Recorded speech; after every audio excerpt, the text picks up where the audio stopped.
आयो साथीहरू, साउजी मलाई लेकको चिप्ले किरा चाहिएको छ भन्नुहुन्थ्यो नि। यो चिप्ले किरा आएछ है।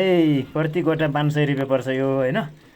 यो एकदम हड्डी खिएको, हड्डी अपरेसन भएको अनि सन्चो नहुने, यो घोटेर खाने एकदम राम्रो फाइदाजनक छ। सायद तपाईँहरूलाई डाक्टरले पनि यो किरा खानु भन्नुहुन्छ होला। यो किरा आएको छ है। यो यस्तो सुकुटी आएछ, टक्क पिसेर खाने दिनमा एकपटक।